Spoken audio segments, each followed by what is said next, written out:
बोल देती हैं ऐसा मत कर, ये बिगड़ जाएगा। मेरा मन कह रहा है कि ये काम अच्छा होगा, मेरा मन कह रहा है कि यह कार्य बिगड़ सकता है। और वो कार्य जब होता है और बिगड़ता है तो माँ के शब्द याद आते हैं कि मेरी माँ ने मुझसे कहा था, मेरे दादाजी ने, मेरी दादी जी ने, मेरे पिताजी ने, मेरी माता जी ने वो शब्द कहे, वो स्मरण में आता है।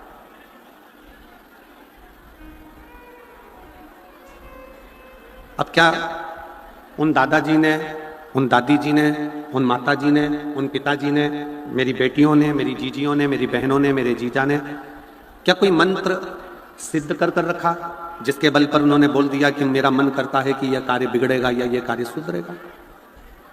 कोई उन्होंने मंत्र सिद्ध नहीं करा, पर उन्होंने एक चीज सिद्ध करी है कि किसी श्रेष्ठ गुरु के पास वो दर्शन करने के लिए जब गए और उस गुरु की साक्षी में बैठकर अपने मंत्र का उच्चारण करा तो उसकी वाणी भी शुद्ध हो गई और उसका जीवन के शब्द भी सिद्ध हो गए।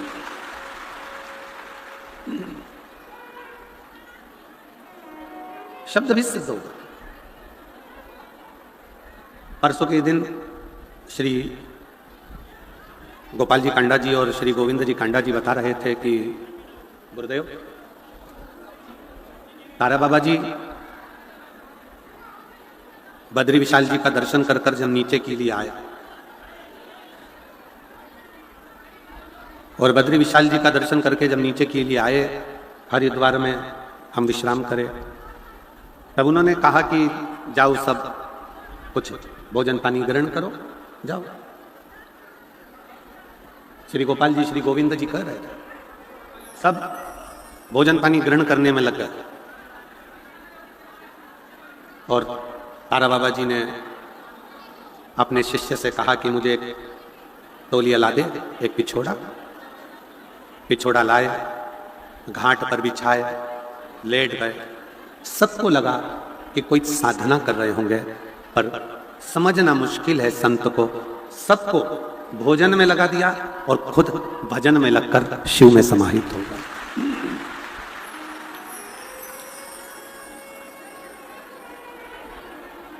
सब भजन में लगे, सब भोजन में लगे और तारा बाबा जी भजन में लगे। संत की साक्षी। आप सब शिव महापुराण की कथा को सुनने के लिए आए हो, रात भर से भगवान की भक्ति कर रहे हो, पूरी रात, और पूरी रात से आप भगवान शंकर की अविरल भक्ति को धारण कर रहे हो, भगवान का भजन, नृत्य, कीर्तन, स्मरण सब कर रहे हो पूरी रात से। इसीलिए यह कथा का जो समय होता है विराम वाले दिन का सुबह 8 बजे से रख दिया जाता है, जिससे रात भर आपका कीर्तन का क्रम करते करते करते करते सुबह आप कथा का लाभ लो, अपना पुण्य 4 गुना बढ़ाकर भगवान का भजन कर कर अपने अपने घर की ओर जब जाओगे तो कुछ पाकर जाओ, कुछ नहीं। किसी संत, किसी सदगुरु, किसी सन्यासी, तपस्वी, साधक, उपासक जिसको आप बहुत मानते हो, उसके सामने बैठकर यदि हम कुछ भी ना पूछें और केवल मंत्र का जाप भी कर लें तो हमारा मंत्र सिद्ध हो जाता है। उस मंत्र की आनंदता हो जाती है, आनंद। घर में बैठकर जो कथा सुनते हो उसका पुण्य मिलता है, टीवी के सामने बैठकर कथा सुनते हो उसका पुण्य मिलता है, दुकान पर बैठकर कथा सुनते हो उसका पुण्य मिलता है, कथा के पंडाल में बैठकर कथा सुनते हो उसका पुण्य मिलता है, मिलता है। किसी मंदिर, देवालय, शिवालय में जाकर कथा सुनते हो उसका पुण्य मिलता है। संत के कुटिया में, साधु के भवन में बैठकर कथा सुनते हो उसका भी पुण्य लाख लाख गुना प्राप्त होता है। 12 ज्योतिर्लिंग में कथा का रसतत्व ग्रहण करते हो उसका भी पुण्य करोड़ों गुना प्राप्त होता है, करोड़ों गुना। कुबेरेश्वर धाम 12 ज्योतिर्लिंग के मध्य में जैसे एक घट्टी चलती है, चक्की चलती है, उसके बीच में जो कीला लगा रहता है, ऐसे 12 ज्योतिर्लिंग आसपास में और कुबेरेश्वर धाम मध्य में, उस पे भी आप कथा श्रवण करते हो तो 12 ज्योतिर्लिंग का पुण्य मिलता है।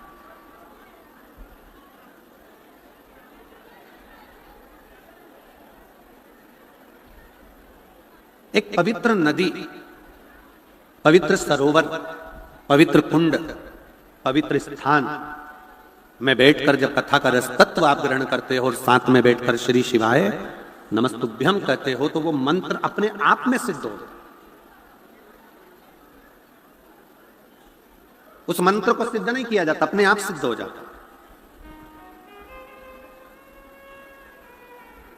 जिस समय पर उद्दालक ऋषि शिव चर्चा कर रहे थे, भगवान शंकर की शरणागति की बात कर रहे थे, उस समय पर कहोड़ मुनि उस कथा को सुन रहे, शिव स्मरण कर। और कहोड़ मुनि के अंदर भी शिव तत्व आ गया, भगवान शंकर की शरणागति आ गई।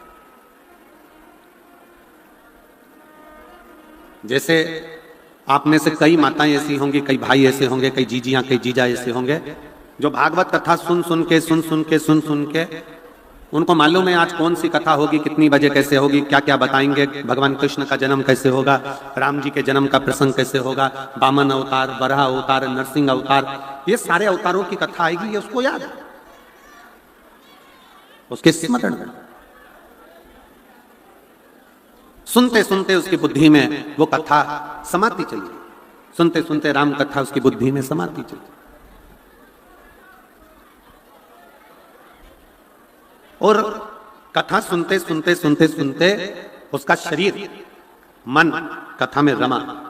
उसी तरह शिव महापुराण की कथा में यह अंतर है कि जब हम शिव महापुराण की कथा में जाकर बैठते हैं और बैठने पर जब हम एक साथ जहां बैठे होते हैं वहां बैठे बैठे जब हम श्री शिवाय नमस्तुभ्यम विद्येश्वर संहिता का इस मंत्र का जाप जब हम करते हैं तो हमारी जिह्वा, हमारा शरीर, हमारी वाणी सिद्ध हो जाती है। फिर हमारी वाणी से निकलने वाला शब्द स्वयं शिव का शब्द हो जाता है। वो शब्द स्वयं शिव का है, वो शब्द स्वयं भगवान शंकर का होगा, शिव का। और उसका प्रमाण कहोड़ मुनि की कथा और उद्दालक ऋषि की कथा कहते हैं। उद्दालक ऋषि ने देखा कि मेरा शिष्य कहोड़ भगवान की भक्ति में रम गया है, भगवान के भजन में रम गया है, भगवान की भक्ति में तल्लीन हो गया है, समा गया। और ऐसा लगता है कि यह मुझसे ज्यादा विद्वान हो गया है, मुझसे ज्यादा ज्ञानी हो गया। तो उद्दालक ऋषि ने विचार करा कि यह काम करता हूं, लड़का अच्छा है, संस्कारित है, भगवत भजन करने वाला है, अपनी बेटी का विवाह इस शिष्य के साथ में कर देता।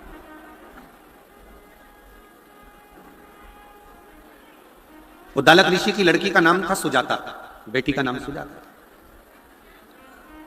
और सुजाता बेटी के साथ में कहोड़ मुनि का विवाह कर दिया जाता। सुजाता विवाह के कुछ ही महीने बीते थे और गर्भ से हो जाते। अब मंत्र की प्रभाव कितना है, जो जपने वाला होता है ना, जो भगवान की भक्ति करने वाला होता है, श्री शिवाय नमस्तुभ्यम जपने वाला होता है, मंत्र जाप जपने वाला होता है, उसकी बुद्धि में यह नहीं बैठ पाता कि मैंने जिस मंत्र को कथा के पंडाल में बैठकर जपा है वो मंत्र कोई साधारण नहीं है, वो मंत्र कोई सरल नहीं है। जिस मंत्र को मैं कथा के पंडाल में बैठकर जप रही हूं, एक गुरु की साक्षी में, शिव महापुराण की साक्षी में, तारा बाबा जी की साक्षी में, तारकेश्वर महादेव की साक्षी में, और ये लाखों शिव भक्त जो तारा बाबा की कुटिया में बैठे हैं, सबके साथ में बैठकर मैं जिसको जप रही हूं वो मंत्र साधारण नहीं। जब इतने सारों के मुख से एक साथ तारा बाबा की कुटिया में, तारकेश्वर महादेव की साक्षी में, शिव महापुराण की साक्षी में उस मंत्र का जब उच्चारण होता है तो 3.5 करोड़ रोम छिद्र मनुष्य के शरीर में है। ये 3.5 करोड़ रोम छिद्र जो मनुष्य के शरीर में हैं, जब हम एक बार श्री शिवाय नमस्तुभ्यम कहते हैं तो ये 3.5 करोड़ रोम छिद्र एक बार में खुलकर भगवान की अविरल भक्ति को धारण कर लेते हैं। ये मानव के शरीर में 3.5 करोड़ रोम छिद्र बने हुए हैं, 3.5 करोड़ रोम छिद्र हैं, और इनकी शुद्धता हम रोज विचार करते हैं कि हम तो साबुन से नहा लिए तो ये शुद्ध हो गया शरीर, हमने साबुन से नहाया, शैम्पू लगाया, स्नो लगाया, हमने साफ कर लिया, ये केवल शरीर साफ हुआ है। पर इसकी इंद्रियां, 5 कर्मेंद्री, 5 ज्ञानेंद्री, एक मन, ये इंद्री जब शिव नाम एक साथ जपा जाता है तो वो अंदर से शुद्ध होता चले जाता है, वो शुद्ध कर उसकी प्राण प्रतिष्ठा की जरूरत नहीं पड़ती है। उसका प्राण प्रतिष्ठा नहीं होता, उसको जरूरत ही नहीं पड़ती प्राण प्रतिष्ठा की, क्योंकि मां नर्मदा की गोद से निकला हुआ कंकर शंकर कहलाता है और वो अपने आप में प्रतिष्ठित रहता है, इसलिए उसकी प्रतिष्ठा की जरूरत नहीं है। उसकी प्रतिष्ठा की जरूरत नहीं है। सियोर से कंकर लेकर आओ, उस कंकर की प्राण प्रतिष्ठा की जरूरत नहीं है। सियोर का कंकर लाए, कटोरी के अंदर रख दिया, पूजन करी, अर्चना करी, आराधना करी, 1 साल 1.5 साल बाबा से विनय करते रहे, काम सिद्ध हुआ, वापिस कंकर शंकर पहुंचा दिया।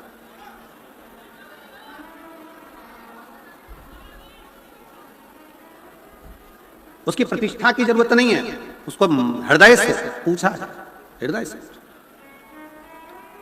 श्री शिवाय नमस्तुभ्यम एक ऐसा जप, एक ऐसा मंत्र जिसको ये नहीं देखा जाता कि आप कहां बैठे हो, कैसे बैठे हो, कहां खड़े हो, कहां नहीं खड़े हो, कैसे हो, ये नहीं देखा जाता। श्री शिवाय नमस्तुभ्यम तो ये देखा जाता है कि जैसे ही अगर तकलीफ आई है और आपने मंत्र का उच्चारण करना प्रारंभ कर दिया, मतलब वो दुख कटेगा जरूर, और वो श्री शिवाय नमस्तुभ्यम वो दुख को काटेगा।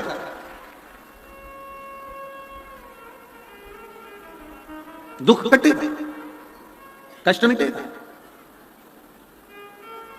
एक मंत्र का उच्चारण जिसको हम सिद्ध कर लेते हैं साथ में बैठकर, वो मंत्र साधारण है। पर एक बात और याद रखिएगा, हम निवेदन करेंगे शिव महापुराण की कथा सुनने वालों को, शिव तत्व को जानने वालों को, कभी भी जिंदगी में आप कितने भी सिद्ध हो जाओ, कितने भी सिद्ध, आपकी वाणी भी कितनी भी सिद्ध हो जाए, आप कितने भी सिद्ध हो जाओ, पर निवेदन है हमेशा याद रखो कि आप सिद्ध नहीं हो, आपका शिव सिद्ध है। आप तो एक साधारण मनुष्य, साधारण मानव के जीवन को जियोगे तो सुखी हो। आज तक इस व्यासपीठ ने कभी नहीं कहा कि आप मेरे पास आना, मैं आपका दुख मिटा दूंगा। कभी सुना है क्या आपने कि सीवर वाले महाराज ने कहा कि शाम को मेरे पास मिलना, मैं किसी को टच कर दूंगा, मैं किसी को छू दूंगा तो उसका दुख मिट जाएगा? नहीं, हमारा खुद का दुख तो महादेव काटते हैं, तो तुम्हारा दुख भी महादेव ही काटे। कभी इस व्यासपीठ ने यह नहीं कहा इतने सालों में, 30 सालों के अंदर, 25 सालों से आप कथा सुन रहे होगे, 18 साल 20 साल से कथा सुन रहे होगे, कभी नहीं कहा कि हम किसी का दुख काट देंगे, हम किसी को छुएंगे तो उसका दुख कट जाएगा। ना ना ना, हमारा तो एक नियम भी इतना भारी है कि हम तो केवल महिलाओं से, जीजियों से, मेरी बेटियों से, मेरी माताओं से चरण भी नहीं छूने देते, क्योंकि आप मेरी बहन हो, मेरी जीजी हो। मेरा फर्ज बनता है कि मैं आपके चरण छूं, आप मेरे चरण छुओ, ये मुझे अच्छा नहीं।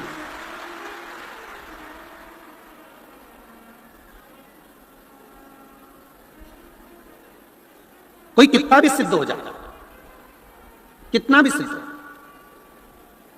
अभी कुंभ के मेला लगा था, इतने सारे सिद्ध सिद्ध आए थे, आप लोग दर्शन करने गए हो, पहुंचे थे कि नहीं पहुंचे थे?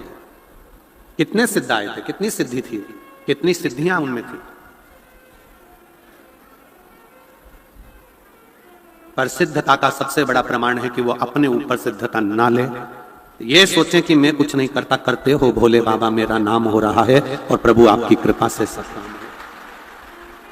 मैं श्री गोपाल जी कांडा जी को, श्री गोविंद जी कांडा जी को इस बात के लिए धन्यवाद देता हूं कि इन दोनों के मुख से हम पिछली बार भी कथा करने आए थे, तब भी और आज फिर कथा कर कर जा रहे हैं। इन 7 दिनों में इन दोनों भाई तो भाई, इनके चारों बच्चों के मुख से भी, या बेटियों के मुख से भी, या इनके दामादों के मुख से भी, या इनकी धर्मपत्नियों के मुख से भी कभी ये नहीं निकला कि हम कुछ कर रहे हैं। भंडारा भी चला रहे हैं तो तारकेश्वर महादेव, तारा बाबा चला रहे हैं, और सब कार्य कर रहे हैं तो तारकेश्वर। ये सिद्धता, इसको सिद्धता करता। आपकी नम्रता, आपकी सहजता, आपकी सरलता। वो जीजी ने लाओ टरा घी की डोलची लाओ, ला।